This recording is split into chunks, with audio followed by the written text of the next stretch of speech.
तो तलवार उसको पालकी के बांस को कस करके पकड़ा और उछल गए। अब 20 फीट के आगे जा करके अब पीछे वाले कहार तो इस घटना के लिए तैयार नहीं थे, लिहाजा पीछे वाले कहारों के हाथ से पालकी छूटी, पालकी जमीन में गिरी।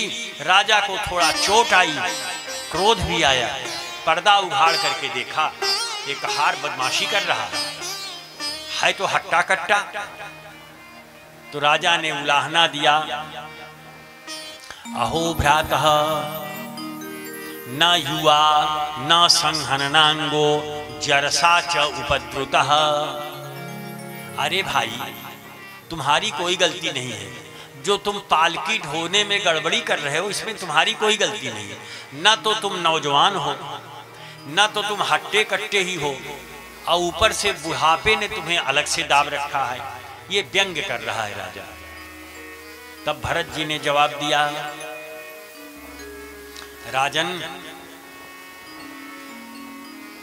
भूखा होना, प्यासा होना, दुबला होना, मोटा होना, बीमार होना, स्वस्थ होना, ये सब उन मूर्खों में होता है जो देहाभिमान के साथ जन्म लेते हैं। देहेन जातस्य हि मेन संति। मैं देहाभिमानी नहीं हूं, इसलिए मुझ में ये सब बातें नहीं है। तब राजा ने कहा, अरे ये तो कोई विद्वान जान पाता है, कहार तो ऐसी बात बोल नहीं सकता। तो राजा पालकी से कूदा और हाथ जोड़ करके बोला, आप कौन हो महाराज? कस्त्वं निगूढ़ शरसिद्विजानां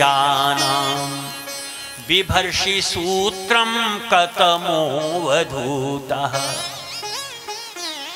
हे भगवान, आप ब्राह्मण के रूप में विहार करने वाले कौन हो? आप जनेऊ धारण किए हो, आप कहीं अवधूत शिरोमणि दत्तात्रेय तो नहीं हो? या जिनके पास मैं जा रहा था वो कपिल देव भगवान कृपा करके आपके रूप में स्वयं तो नहीं पधार गए? भरत जी ने जवाब दिया, ना मैं दत्तात्रेय हूं, ना मैं कपिल देव हूं, और ना मैं शाप और वरदान देने वाला ब्राह्मण हूं।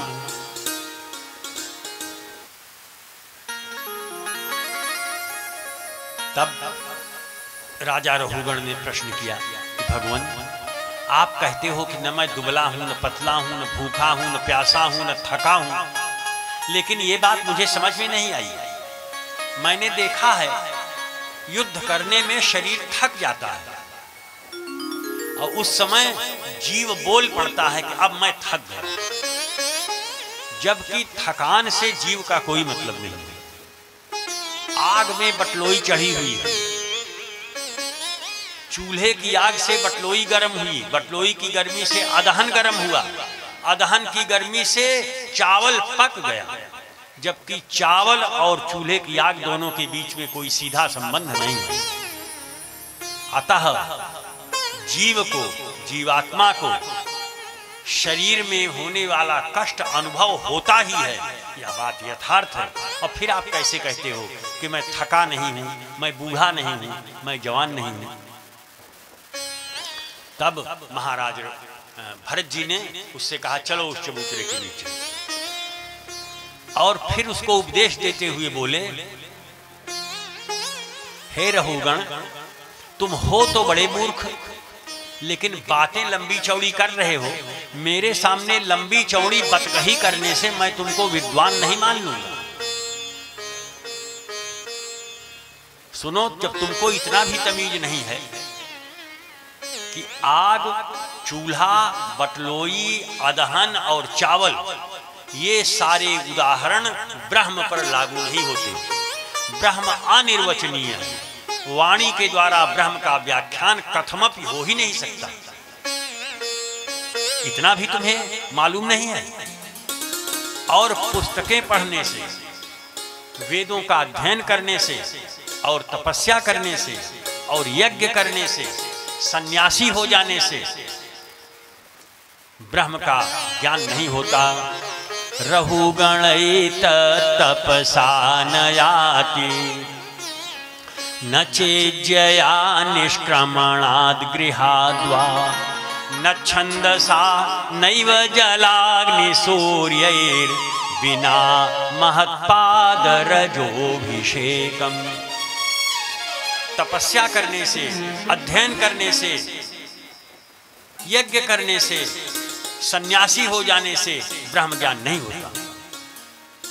ब्रह्म ज्ञान कब होता है, कैसे होता है? जब किसी संत को पहचानोगे और उसके चरणों को पकड़ करके उसके चरणों की सेवा बहुत समय तक करोगे, तो संत के चरणों की धूल के प्रभाव से ब्रह्म विद्या स्वयं तुम्हारे सामने प्रकट होकर के नृत्य करने लगेगी। बिना संत की कृपा से ब्रह्म ज्ञान होना संभव नहीं है। और रहुगण, तुम बता रहे हो कि मैं सिंधु सौवीर देश का राजा रहुगण हूं, यानी तुमको राजा होने का अभिमान है, और मुझे जानते हो कि मैं कौन हूं? अहम पुरा भरतो नाम राजा। मैं पूर्व जन्म में राजा भरत था, चक्रवर्ती महाराज भरत। लेकिन जरा सी भूल हुई और मृग के संग में पड़ करके मुझे मृग भी बनना पड़ा, और ये मेरा तीसरा और अंतिम जन्म है। अब जब भरत जी ये सोच रहे हैं, ये राजा है कौन? असल में जो मृग था ना, जिसके मोह में भरत जी पड़ गए थे, वह मृग का बच्चा ही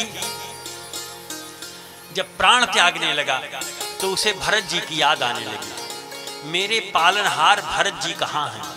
कहाँ है राजा भरत? मरते समय राजा का ध्यान करने के कारण मृग तो हो गया राजा, और मरते समय मृग का ध्यान करने के कारण जो भरत जी थे वो हो गए मृग, अंतमति सोगत। तो भरत जी आज सोच रहे हैं, एक तो पिछले जन्म में मैंने इसको पाला पोसा, और अभी अभी इस जन्म में अपने कंधे पर मैंने इसकी पालकी का वजन उठाया, तो अब तो बाह गहे की लाज। अब मेरी मर्यादा इसी में है कि मैं इस राजा रहुगण को भव सागर से पार करा दूं।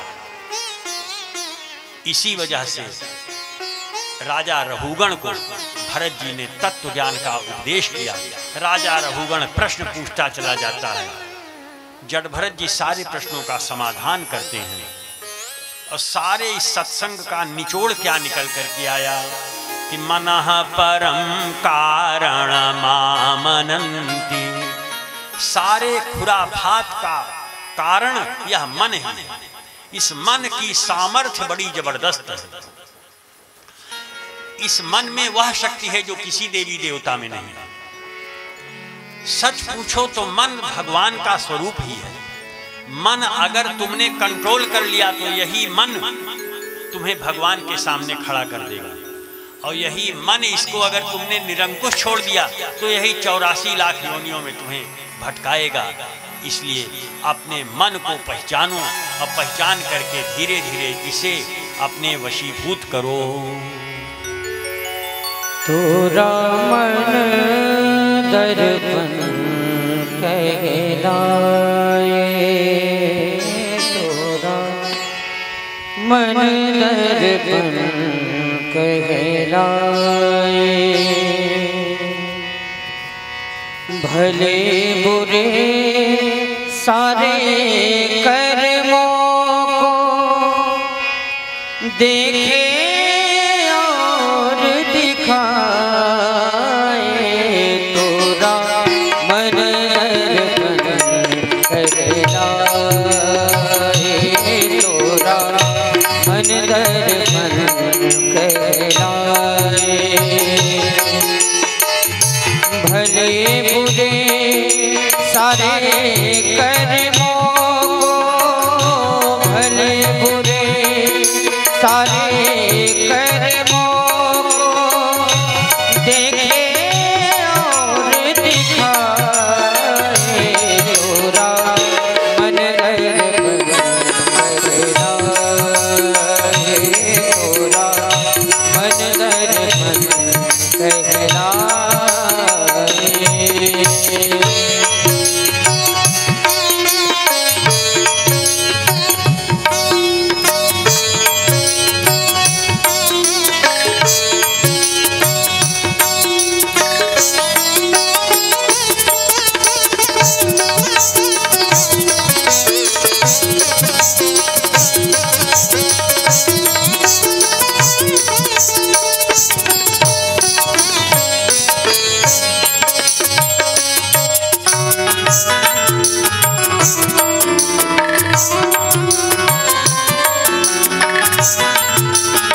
मन ही देवता मन ही ईश्वर मन से बड़ा न कोई।